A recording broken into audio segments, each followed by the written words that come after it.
why a platform like Zebpay was vital at that point in time, and the whole interplay of custody, on-ramp, off-ramp, all of that. If you can just put a wrapper around that. Reserve Bank of India banned crypto. First reaction of mine was panic. My three founders were not in the country, and I woke them up and said the worst that could have happened has happened. And after some initial panic, we were advised that even if Reserve Bank is going to do something like this, even if it happens, it'll take a long time. Build all the mechanisms, the guidelines, the minutiae, the details, the fine print. As in, we were told that it can't even happen in 5 months following that, but they issued it in 5 days. Ajeet Khurana is the founder of Reflexical and former CEO of Zebpay, one of India's largest crypto exchanges. Reflexical is a venture studio building the next generation of Web3 and DeFi startups.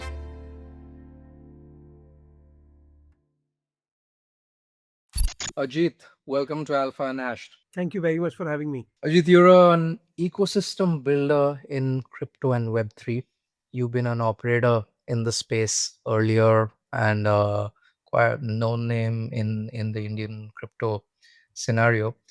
But what exactly are you doing as an ecosystem builder, and why are ecosystem builders so very crucial in a nascent technology like crypto? So, as with every full economy or subsection of the economy, players do not act in concert. What that means is that every individual player is working on doing what is best for their project, and that is exactly how it should be. However, what tends to happen in newer ecosystems is that this leaves some gaps. Just as an example, there could be gaps at the regulatory end, there could be gaps at the compliance end, there could be gaps at the best practices on technology end, there could be gaps in a whole host of things. Okay. Uh, Now, this is where ecosystem builders, which by the way is an extremely abstract term, and I'm not even sure whether I like that to be attributed to me. But speaking of ecosystem builders as a whole, I think that it's going to take a village. It's going to take a set of people who probably are lending everything, right from support activity to guidance activity, right from mentorship to services, etc. And it is only when ecosystems or sub economies evolve do a lot of things then get taken for granted that this may have a relatively less crucial role. In crypto, I think the rule book is as in just getting written, right? So definitely there are people who are going to have to come in and help that happen. And that's where your sort of obviously your prior experience as an operator comes in. So tell me about your journey into crypto. How did that start in the first place? And then you became the CEO for Zebpay. So tell us about that. So I think that given that I started exploring this in 14, but with all sincerity, only in 2016. Probably almost everybody at that point was getting in this serendipitously, as in it was not a well thought out plan. There were hardly any people involved. Even as recently as 2018 mid, the number of Indians who were really involved in this was like about 55,000. Yeah, actually, so yeah, it's like 55 lakhs, sorry. So I think that the numbers are fairly small. In light of that, I had heard of something called Bitcoin and looked up online, Wikipedia or something along those lines, and found that it was some form of money which nobody makes or everybody can make, and there is no sovereign behind it and stuff. And within a few minutes of reading it, I said, haha, this is nonsense. Right? As in, I just rejected it within probably something like 5-10 minutes of finding out about it because it seemed like weird and really out there. Luckily, uh, I still continued to remain open and kept reading up more about it. At that point of time, there were not enough online resources where you could go and do a course or watch a set of videos, or YouTube had hardly anything on it. And This was when 2016, you said. 2014. Okay. And I kept getting on and off interested in it. And then finally, I came across a course on a platform called Coursera. It was by Princeton University. And at that point of time, to the best of my knowledge, the only available online course, or at least of repute, which you could do, it was a terribly boring course, but an extremely informative course. As in, I would have to watch several videos many times so that I don't fall asleep. But I learned a lot. I understood how, you know, ABC can transact, Alice pays Bob kind of thing can be extrapolated into an entire economy, why this was called innovative, and those sort of things. And I realized that I don't know whether this will go as far as disrupting the global financial system, but it seemed extremely likely to me that this would play a very significant role in finance and economics. And September 2016 was when I started doing almost exclusively Bitcoin. And by mid 17 or so, I basically decided this is where I wanted to spend the rest of my career. Uh, 1st Jan, or was it 2nd Jan of 18, I became head of the blockchain and cryptocurrency committee, which at that point was the primary industry body. There had been an industry body prior to that called DABFI. Sorry, where? So this committee was a sort of private committee in India. So the first association made was DABFI, Digital Assets and Blockchain Foundation of India. And this was, there were many people as part of this. There were cryptocurrency exchanges. I think there was one coin issuer. There was one law firm called Nishit Desai Associates. They authored some fine sort of a document Yeah. about how crypto could be self-regulated. They did a lot of work. But what happened here was that the people who were working in this first committee were all the founders of various projects. And one, no founder could regard this as their primary activity. And two, founders in the real world were competing against each other, but in the industry association were friends with each other. That may have been a reason that they decided it's not working. So they met IAMAI, which is the Internet and Mobile Association of India, which is one of the largest association. Like all the e-commerce companies are part of it, the cellular operators are part of it, and all the large Paytm and Flipkart and all of those are part of IAMAI. So IAMAI said, so we went to IAMAI and said, why don't you run? By the way, I was not yet part of this. Okay, so they said we are not going to run an external industry association, but you can set up a committee under IAMAI and all of DABFI can move there. So that is what the Blockchain and Cryptocurrency Committee became, which was part of the Internet and Mobile Association of India. Coincidentally, DABFI continued to exist after that, but since most members had migrated, it became relatively less functional. You may have heard of the Reserve Bank of India banning bank accounts, which has also been regarded as almost banning cryptocurrency in India. Many cases were filed at the High Court and Supreme Court level, but eventually the case which led to a verdict was the one which was headed by the IAMAI, which means the Blockchain and Cryptocurrency Committee. So on 2nd Jan, which was the first working day for me in 2018, I headed that. And shortly thereafter, I moved to one of the member organizations, which was Zebpay, a cryptocurrency exchange. I joined them as the CEO. All right. So that's a very interesting journey and puts a very interesting historical arc on the sort of development of the ecosystem regulatory side of crypto in in India, which that arc obviously has been oscillating. Well, not a great thing in terms of how a foundational technology like crypto could have or would evolve if it were to get the right framework. But we're all hopeful that things will move forward. So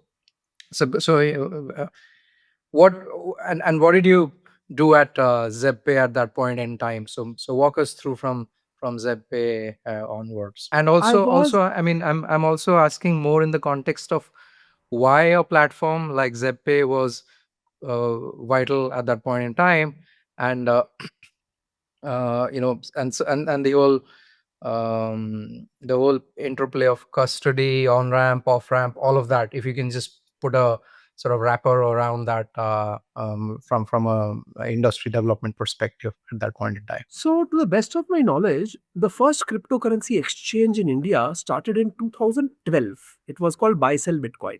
Again, this is to the because I was not in cryptocurrency at that time. This was, while we could call it an exchange, but it would really operate, as a channel or topic on a discussion forum called, I think, Bitcoin Talk or something along those lines. And that shut down around 2014. Then Unocoin took birth, which is why Unocoin today calls itself India's oldest cryptocurrency exchange, and to that extent, it is correct. But the founder of Buy Sell Bitcoin, Mahin Gupta, then joined with two other founders, Gupta, Goenka, and Agarwal joined. Saurabh Agarwal joined and set up Zebpay. So if you see Zebpay as a continuation of buy sell Bitcoin because the founder was the Yeah. same, then Zebpay becomes the oldest exchange. So Zebpay also calls itself the oldest exchange. Uh, so this continued, and I think 2015 Zebpay started sometime. So Zebpay was an exchange then. Oh, absolutely. Unocoin Okay. was the exchange. Buy sell Bitcoin was an Okay. exchange. So uh, when Zebpay started, there was only one exchange operational, which was Unocoin, and both of them even today call themselves the oldest exchange. And I told you why they have their own ways of interpreting what oldest means. I joined Zebpay 3.5 years after it had started. So I was an external CEO, probably because the founders of Zebpay uh, would not be very visible on social media and the like. Uh, some people wrongly assume that I am the founder of Zebpay. Actually, that's not the case at all. For the first 2 or 2.5 years of Zebpay, I did not even know it existed. Then I was a user for about, I think, 6, 8 months. And then I joined them in March of 2018. So at that point of time, order books, which is where order matchings occur, where people put in variety of orders, was relatively a novelty. What I mean is that a lot of exchanges around the world were what would today be called an OTC exchange. Namely, Yeah. the counterparty was always the exchange. So while the exchange would give you something that looked like an order book, or in some cases they would just give you a buy quote and a sell quote. In some cases they would give an order book also. But in all cases, the counterparty was the exchange, and the reason was there was no depth in the orders. Since there is no depth, somebody coming and buying or selling could cause a ridiculous shift in slippage in price. So to smoothen that, pretty much like how AMMs do algorithmically today, exchanges at that point were probably doing that manually, though they must have an internal algorithm, of course. And only one exchange at that point had actually come up with a proper order book, which was neither of these. And but shortly thereafter, I think in the first quarter, last quarter of 17, first 2 quarters of 18, almost all exchanges moved to the format you see now, where there is a bid, ask, and then there's a spread between that, and there's an entire order book.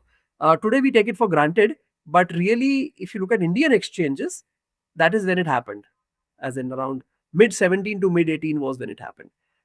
Because all of these exchanges, you'll be surprised to know that the crypto to fiat, which means crypto to INR to be precise, crypto to fiat trading used to be many orders of magnitude. I would say like over 95% of the trading used to be crypto to fiat. That means crypto Mhm. to INR. In most cases, it also meant Bitcoin to INR. And the crypto to crypto, even if we were to consider USDT to be crypto, which technically it is, but even those trades accounted for a very small proportion. In the case of Zebpay, this was even more pronounced compared to other Mhm. exchanges which had come up more recently. As a result, what it seems like a fair conclusion would be that all of these exchanges were the primary on ramping of the entire industry. On ramping or off ramping, you said crypto to INR. No, no, on ramping, which means people who wanted to enter crypto, you either bring in crypto or you bring in INR, right? So all of these exchanges, which Zeppe was part of, actually were the primary on ramping into the industry, which means people would Mm. begin by sending their bank transfer, Fiat. Mm. right? And this is why, because almost all the activity was happening by first getting on ramped on these exchanges, we're talking of like well over 95%. Okay, at the industry level, it would probably be over 95%. In the cases of Zepay, it was well over 95%. This is why when Reserve Bank of India instructed banks to not support bank accounts for cryptocurrency exchanges, it is historically called Reserve Bank of India banned crypto. While of course they didn't ban crypto, they are not even a regulator of crypto to be able to ban crypto. But because this was the choking point, because it was an on ramping as the first step, uh, for all practical purposes, it was like it had banned it, right? So this is what happened. Uh, March, if I'm not mistaken, 25, 26 March, uh, Reserve Bank of India announced that, hey, you know what, we are going to do this. And first reaction of mine was panic. My three founders were not in the country. They had gone to attend consensus in New York. And I woke them up like at 4 a.m. or 5 a.m. their time and said, the worst could have happened has happened. And after some initial panic, we were advised that even if Reserve Bank is going to do something like this, it is not necessarily it will happen, but even if it happens, it'll take a long time to, build all the mechanisms, the guidelines, the minutiae, the details, the fine print. Didn't happen. In 5 days after that, they actually issued the circular. As in, Mm. we were told that it can't even happen in 5 months following that, but they issued it in 5 days. And they gave like, interestingly, they gave 3 months and 90 days. And if you look at some circular, it said 90 days, and some circular said 3 months. And there was a 1 day difference between those measures because March has 31 days and May has 31 days. So was it 90 days or 91 was not clear, because that also makes a difference, especially because of the amount of fiat we are holding, of the customer's fiat, which means that even when we had to start returning fiat, it is not something where we could say, hey, RTGS and it goes. It was much more than a 1 month long exercise where we would send like tons of money out, not all of which would go through for a wide variety of reasons, right? Then it would come back, then customers would find the requests for, first we say, hey, send us your details, we will process it. Then as the days progressed and we started reaching the 2 month mark, we are like, we just can't wait, because after 90 days these people will wake up and say, where is my money? And we wouldn't be able to send it because we wouldn't have a bank account. So literally we were doing nothing else. We hired so many more expensive people, as in it was literally an overkill.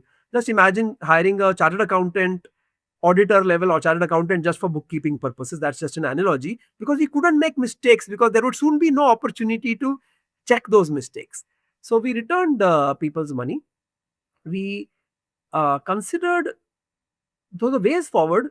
By the way, I can tell you about our discussions with the Reserve Bank of India at this point of time and stuff, Ministry of Finance, SEBI also a little bit, though SEBI's role was very different at that point of time in this entire discussion. But after finally bank accounts were shut, there were only two ways forward. One was to exist as a crypto to crypto exchange, as by the way, many exchanges around the world even today are. At that point of time, our model would mean that our volumes would fall greater than 99%, which they did.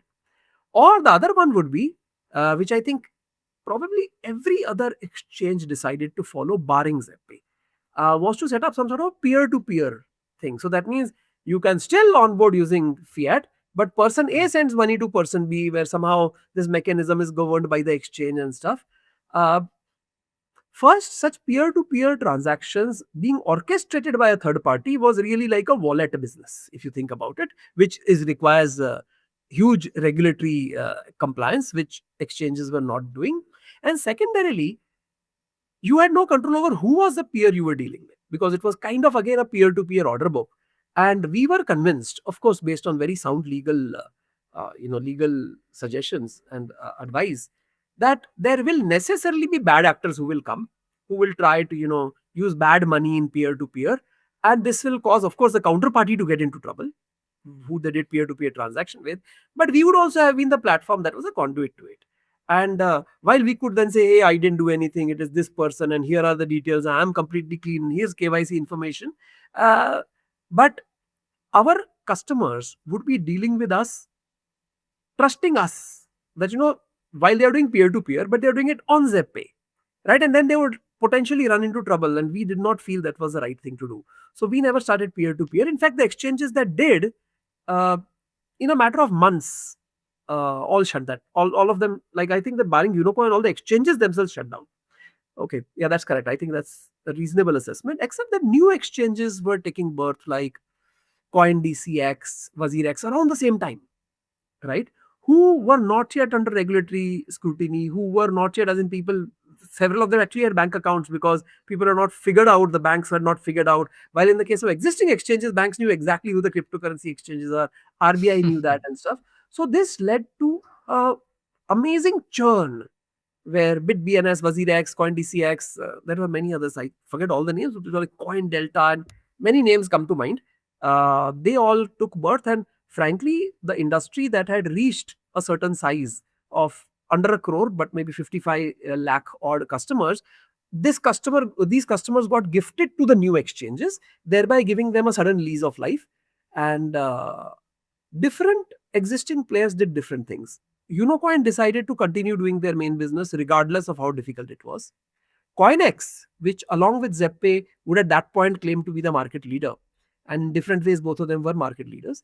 So Coinex actually later than Zebpay, but just shut shop and actually got out of crypto entirely. If I'm not mistaken, they set up something like a accounting business, as in an accounting product business. Zebpay, so when we say Zebpay, you should know it's not a company, it's a brand.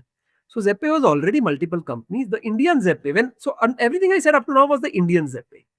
So we could not support the license. So Zebpay Singapore, which was the company, again, there was no company called Zebpay, it was Zeb IT or something, which had given the license to India, said that, we're taking the license back. And they decided to launch Zebpay in variety of other markets. And I had the good fortune that they then promoted me to CEO of that Zebpay. So I became CEO of Zebpay Global. There was no such term, but let's call it Zebpay Global, which was Malta, Singapore, Australia, and a whole host of others. Yeah, so this is some of the early part of my journey. All right. And in that, you spoke about the peer-to-peer facilitated by a platform, and it's very interesting to see that, for a long time, I remember in India all the transactions, including Binance, used to do similar peer-to-peer on ramp essentially. I mean, it was a crypto trade, but all the trades were with fiat, were against a fiat. So it became an on ramp of sorts. Though usually nobody was on ramping into stables like now. Mostly would do that and then trade with that. That's correct. But it's interesting that you say that all the existing players, exchanges which were there, had to kind of take the brunt, and the new ones kind of almost got spawned because they were under the radar. And some of them have, like CoinD6, have become sort of very large in India. So it's such a sort of surprising arbitrage of sorts. I don't even think it was deliberate on the part of the new exchanges. They just happen to be at that cusp and kind of benefited from that. You know, so I do agree. First of all, of course, mm, it was not deliberate by their end at all. mm, At the same time, while there may be have been an initial pop they got, but there were so many exchanges that took, but which is I don't even remember most of the names. But if you were to take some of the names, like let's say Coin DCX, I think that there might have been an initial impetus they got because of the perfection of timing. But in reality, the fact that they still remain standing and they themselves have gone through bad cycles, yeah. market cycles and stuff, I think is full credit to them. As an absolutely full credit to them. I'm definitely not going to take anything away from the fact that, hey, they took births when the older guys, Yeah. yeah, market conditions will happen. Yeah, no, absolutely. I mean, the also to be positioned at the right time and be, not everybody can also be able to leverage the timing and the opportunity and continuously innovate on top of that to attain scale in a sustainable way. So that's not something which can be taken for granted at all. So very much on board with that. But I'm keen to understand this sort of a peer-to-peer system. I mean, if it obviously existed in many other parts of the world. I mean, initial exchanges, crypto exchanges were like that as well. So where was the problem in scaling that? You identified one area obviously where bad actors will, and that was definitely the situation. But why is it that the newer players were able to have some checks and balances in place, and were able to kind of scale it up to a stage till they got back into their No, no, order books? that's not what happened. The thing is that the older players had to go peer to peer.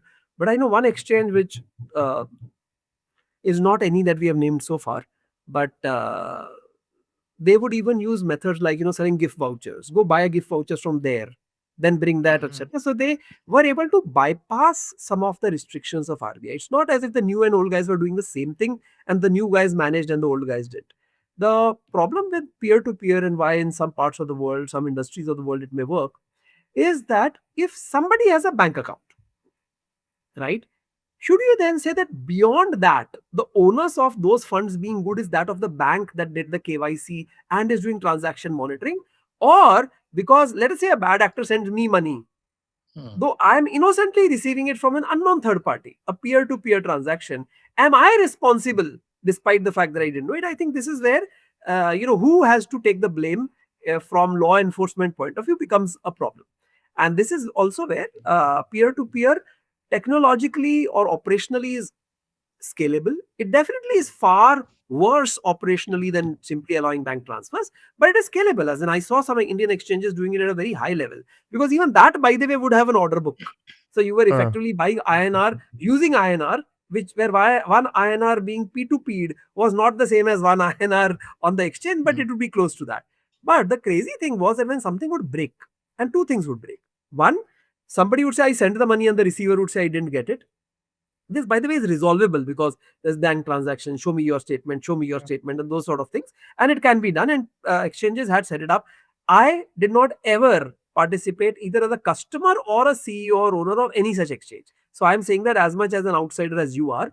But the other bit around, somebody or the other bringing bad money, including somebody saying, hey, listen, I never sent the money. Somebody accessed my money and sent it.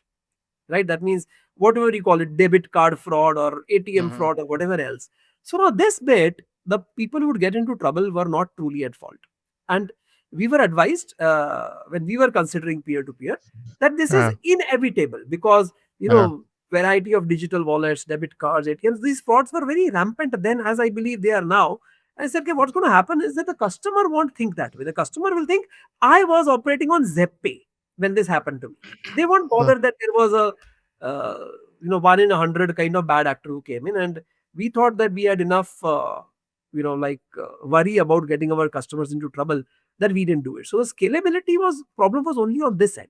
Operational mhm. scalability is just a cost, so you can scale it up. As in, India is the land of BPO, so you could have any number of people you wanted to resolve that. And Ajit, how does it figure now in terms of, if you look at the sort of aggregate of Indian exchanges, the two metrics. One was back then, let's say around 7 8 years back, when 90% of it was fiat against crypto, and clearly, I mean, as a non-RAM, how has that?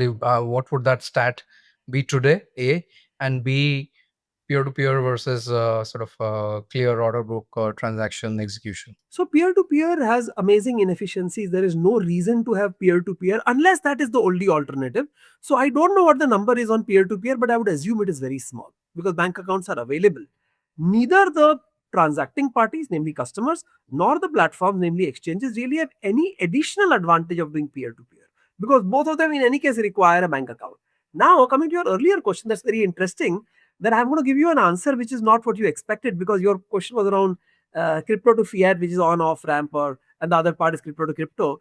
In reality, both of these now account for, to the best of my knowledge, because these numbers don't get published. This is anecdotal, but I do know the founders of most exchanges. Uh, all of all of those put together now account for less than 10%.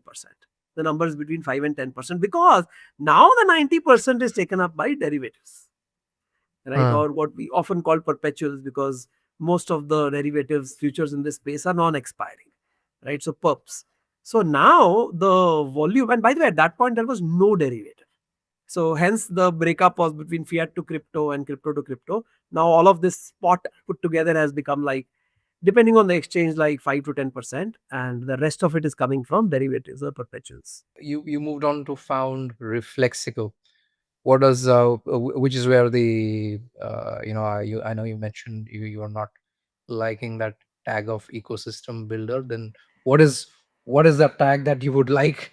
So, amazingly, having done this activity now since 1998, Mm. okay, January 1998, not in crypto, pre crypto, uh, all words like advisor, mentor, accelerator, incubator, ecosystem, I hate all those words because they are so highly abused that I find them abusive. Having said that, I have no new word. In fact, to some extent, the word reflexical, while it sounds like an English word, there is no such English word. So I coined up that word because I did not want to use any existing word. I was tired of these words. Hey, what are you, consultant, coach? As in, all of those words are bad, but very simply. So Reflexical doesn't have anything, is not a derivative of reflexivity. Reflex. No, it is actually not. It is not reflexivity or reflexology, for that matter, or whatever else. It, of course, Uh, is sounds very similar to those. It's just a series of sounds. The way I see it, it is the name of my organization. It is not Okay, derived so from as in any. your inspiration or the origin of it wasn't that. Oh, absolutely not. Absolutely Uh-huh. not. In fact, if I tell you some of the names that I have since given to projects which are part of the Reflexical family, uh, I enjoy good sounding words, but they don't have to be words. Mm. They can be made up words. For example, the most recent in this list, by recent I mean 2 months ago, three, was Badudi. And again, if you even waste time asking me what does that mean, it means nothing. Just like Reflexical means nothing. It's just a very good name.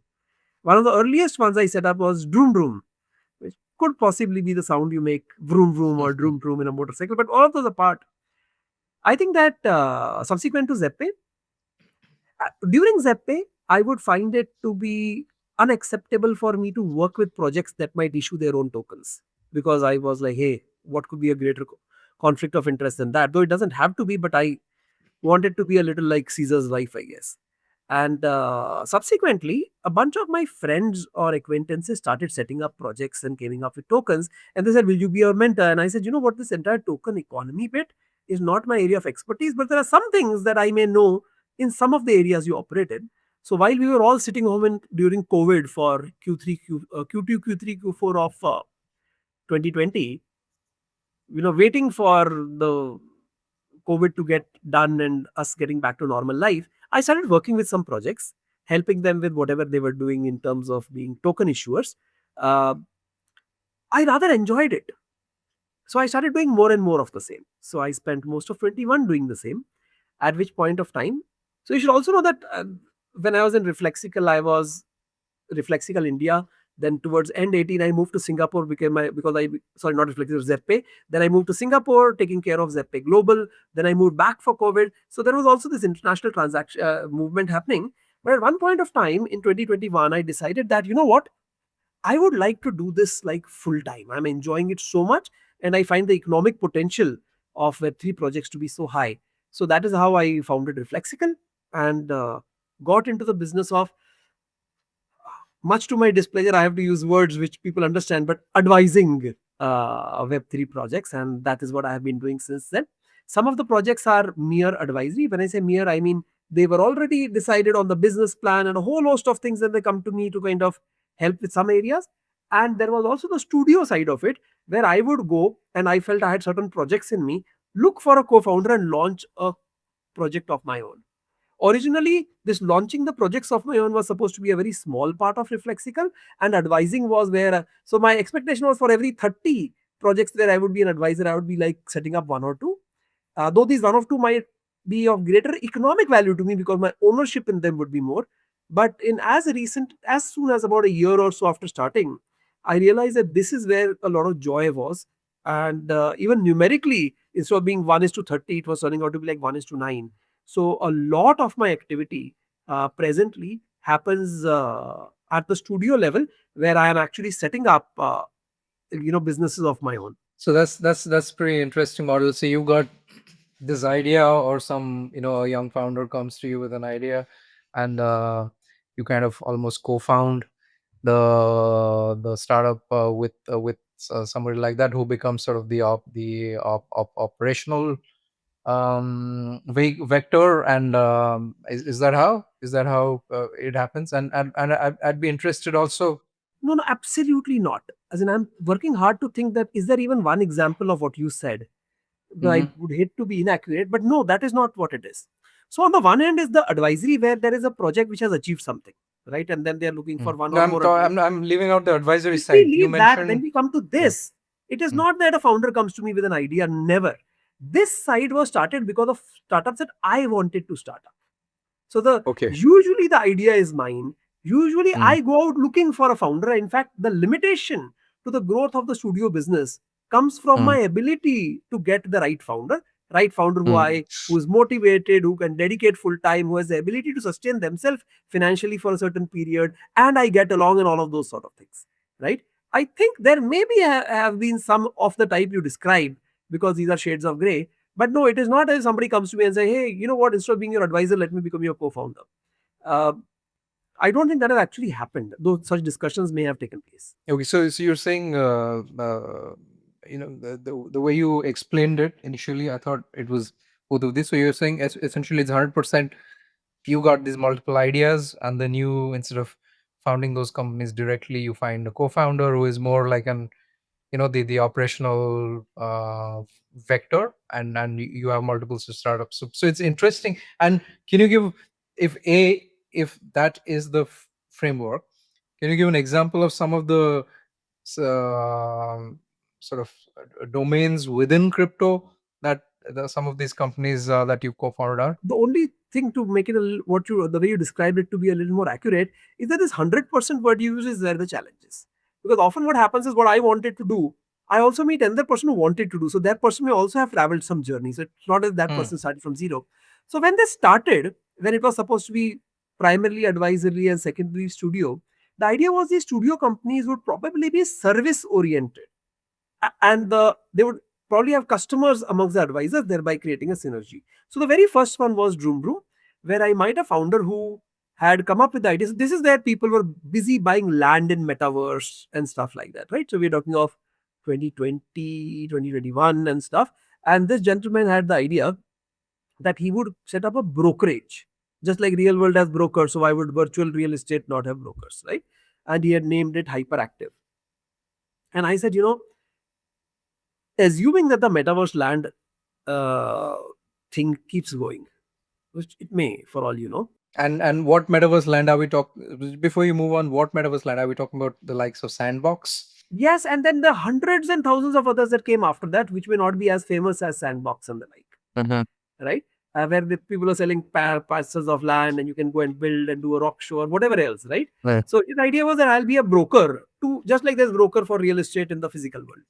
So I said that I'm not convinced that is the greatest idea, because brokers come and bring in technology enablement of real estate players who themselves may not be very tech enabled, but in metaverse they are necessarily tech enabled. So I said, instead, have wanted to do something. I wanted to set up a crypto media company which is pleasing, as opposed to the crypto media companies around 2020 or so, which I thought were very, very lacking compared to media companies in general. So that is where I said, if this excites you, then forget your idea. Come, let's do this idea. And the gentleman took it up.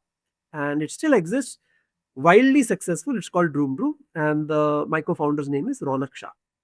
So first few companies came along this way. One was a dev shop, etc. But over time, I realized I didn't just have service ideas in my head. The more exciting ones were always product ideas.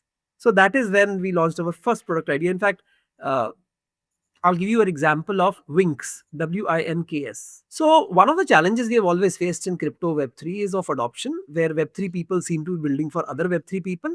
First one spent 2022, 2023, and 2024 decrying the poor user experience and UI and stuff. That why is it so pathetic? And then I realized that it's pathetic because people want it to be pathetic or don't care because it's pathetic. Because good UX was already available for 20 years before crypto. So why would we have such pathetic, browser extension popping up and all that madness when better UX has been available? It's not as it has to be invented. I realized that people just didn't care because they were happy building for other Web3 people. So then comes the entire Web 2.5 idea, which is again jingoistic more than anything else. That if Web 2 people don't know, yeah, they are using Web 3 but get certain additional benefits of Web 3. So this is where Wings came in and allows for applications to run on Twitter. Now, ordinarily, people have been able to run applications on Discord and Telegram because those platforms support it. But Twitter, you can't run applications within Twitter. To do that, you would either need middleware or a browser extension or some sort of a interference like that. But they technologically managed, or should I say we, though I'm not a technical person, we managed to create a product where within a tweet, without a browser extension, without middleware, you can actually interact with apps, perform a DEX operation, and a whole host of other operations. So that would be yet another example, and then there are many more. I just, have so many children, if I can call these children, that I don't want to be a dad who has favorite children. So I'm not going to give you too many more examples, but there are many. The most recent one being Badudi, like I told you, and then there are others. Right. And so, what's been the most successful so far? So one of the crazinesses is, so probably because I'm very old. I'm 55 years old. I actually like to earn income. That's the new mid 30s. So don't. Although in the cryptos, maybe the mid 30s feels more like mid 55, 50s for all you know. But what I'm saying is that I personally have a huge problem if a business does not have revenues and hopefully profits.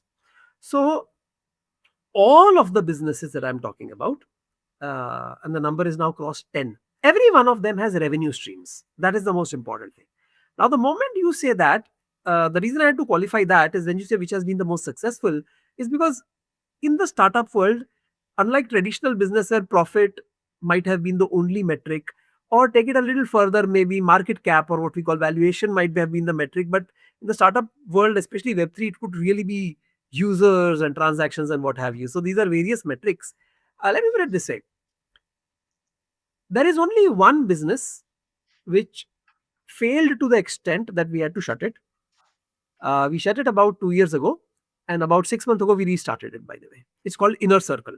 Inner Circle, coincidentally, is where you should know when I say I mean Reflexical. Okay? I and Reflexical are the same entity, where I own 100% of it.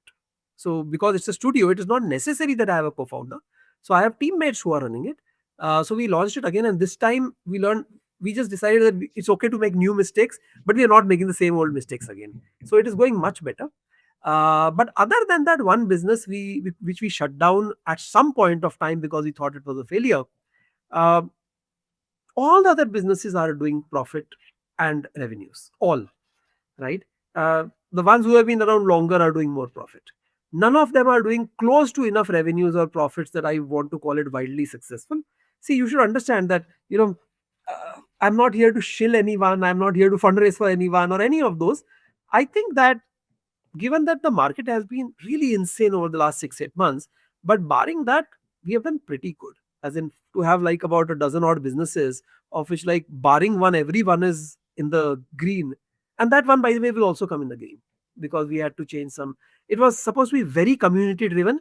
Now we have changed it to being community oriented, but not community driven. And give me a sense of, like, typically these projects are more and you spoke about service and product, but are they sort of more centralized crypto projects of sorts, No, or do you have more the DeFi? services are entirely centralized. But if Yeah. I'll go to the product side of it, uh, so far they are all Web3 related and oriented, which also may not continue to be the case eventually. But coming back to the place where we stand presently, there are, by the way, several in the pipeline. So, for example, we have, I should really have named it yet another launchpad, because the crypto world has found that setting up dexes, Mm, setting up lending platforms, and setting up launchpads are the easiest business if you want to just mm, rapidly move and launch a coin or whatever. So this business, it's called bull walker, just like there's a dog walker, so think of it as a bull walker.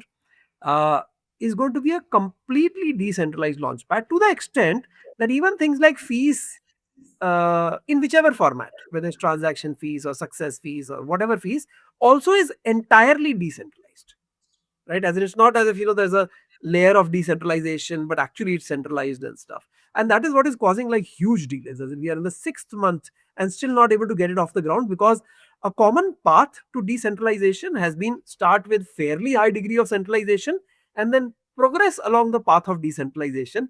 And while this logic became acceptable because it seemed inevitable, but it never achieved its potential. Namely, there was, of the 1,000 steps you have to take toward decentralization, you would like take 5 and 10 and then just not move further, because the system kind of stabilizes at a certain point. So I realized in this case that you got to start decentralized, like fully decentralized, right? And also, launchpads often require you to stake certain launchpad tokens and then get tiers and all. This launchpad does not even have any of that. As in, anybody who has like $1 or $100 or whatever, $1 million or whatever, has equal power. mm. And of course, if they give $1, they can buy $1 worth of tokens, and with $2 they can buy two. But it's not as their allocations or things change. But starting a completely decentralized organization is challenging like hell. I have not yet done even one. Uh, but let us see. Hopefully, this will be the first one. The definition of decentralization in the sense of projects, companies, and also the definition of progressive decentralization, or decentralized governance, all of these are evolving significantly, and I think there's a broad convergence towards a more hybrid governance kind of structure, even with completely DAO governed protocols where the DAO has a tiered structure. The same thing I'm actively looking at for at Arna protocol as well, as we move ahead towards our token generation even later in the year, and progressively decentralizing the governance, a similar kind of tiered structure. That's been my sort of delving into over the last several years. I feel that there has to be a balance, especially in terms of growing and governing crypto protocols. So Ajit, thanks for being on Alpha Unashed. Enjoyed the conversation. Thank you very much. The pleasure was all mine. And very interestingly, though I have done similar conversations, but the topics we touched upon today, largely nobody has touched on. So it was very, very interesting for me to talk about these topics. All right, thank you.